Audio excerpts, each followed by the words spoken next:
There are a couple 10-minute talks that I haven't posted because I felt like they were too hopeless. When I do a video like this, generally it starts off with an idea or with a shower thought or with something that piques my interest that I'm very, very excited to talk about.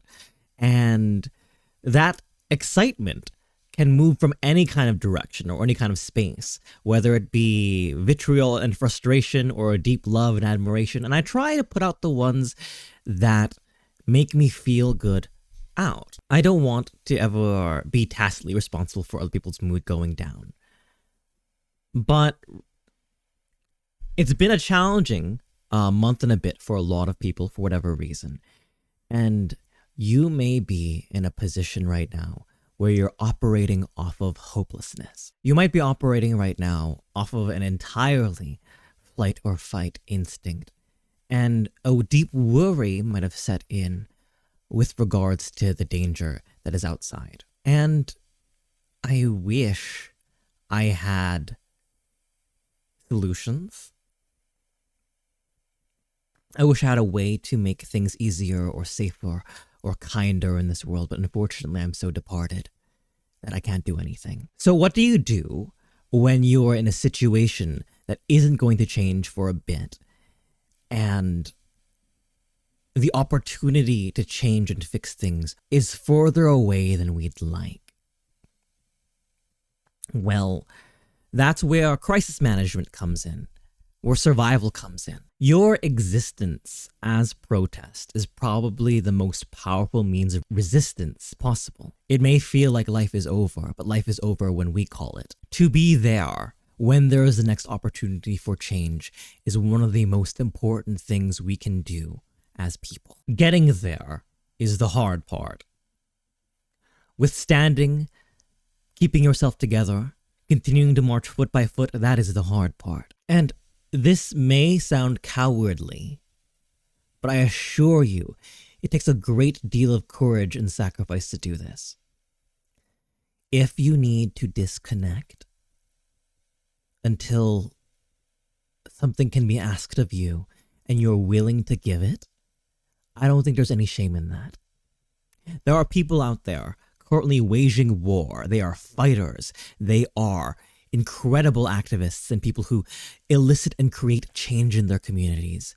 They are deeply in touch, fingers on the pulse of humanity and how they can best serve them. They are volunteers. They work at soup kitchens.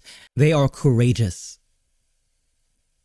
And they are fighting the fight. They're fighting our fight, and they need more people fighting too. But if that can't be you, don't demand that of yourself, and don't look down upon yourself for not being able to. Sometimes the best way you can save the world is to be there when the world can be saved. Do everything in your power that you can do.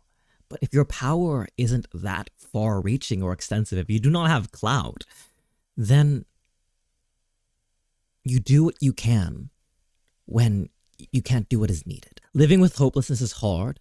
It makes you particularly fragile.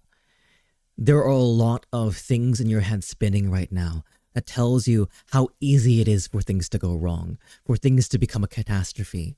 And whether that's true or not, to exist in that state of freeze is not one that serves us, not one that pushes us to continue, one that grinds everything to a halt, to a stop.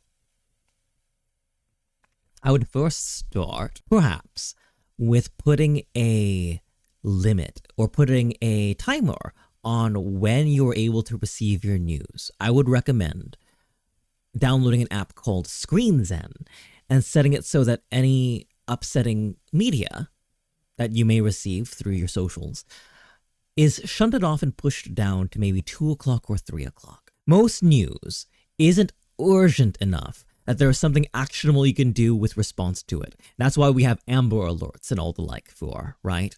That's why we have the sudden siren notification on our phone in case of proper and immediate danger. You deserve a moment, a time for peace. And that peace can look like not worrying about the world for a couple hours. Picture this, you wake up at 9 o'clock in the morning. The first thing you read is something that immediately goes after you in your personhood. And that's going to be on your head for the rest of the day, before you've even eaten breakfast, before you've had the first conversation of your day, before you're able to properly, meaningfully start anything aside of worry. It begins with that.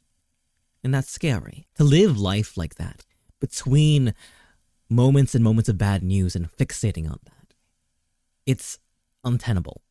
Impossible, even. If you can't deal with the news, period, have people you know who are incredibly knowledgeable, who can bear the brunt of that weight, and carry it with you. Get your news not from a cold, terrifying perspective, unfeeling text. Get it from someone you know, someone you love, someone who can tell you how worried they are about the world. Someone who, in your learning about this thing, you can comfort and can comfort you back. You might find that safe spaces are few and far between. Not only because they in and of themselves are, but because people are going out of their way to disrupt safe places. You don't need a massive community, although that would be great. Start with 2, then move up to 3, and build out a network of 10 people that you can know meaningfully can interact with you and back, who have their head on their shoulders, who can be rocks and pillars, and for whom you can be a rock and pillar too. Because the solution to living hopelessly is taking care of yourself, yes, but also investing yourself in a community that you know will be able to buffet you until the time where you can act. And that's going to be probably the hardest part of anything you can do. It's easy to block Twitter. It's easy to put your phone away for a while. It's hard to form meaningful relationships. But I guarantee you that there is somebody as scared, if not more so than you, in this situation. There are a lot of people hands out, grasping for help, looking for a means to be taken care of.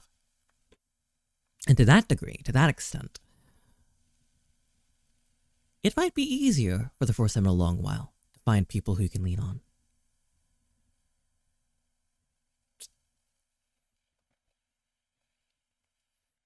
I'm sorry that there haven't been many videos recently. Combating hopelessness has been very, very hard for me recently, among other things. I hope that this brief is a good starting point for all of you to find something, some place, some kind of solace. Because we need you. The world would be much poorer without you.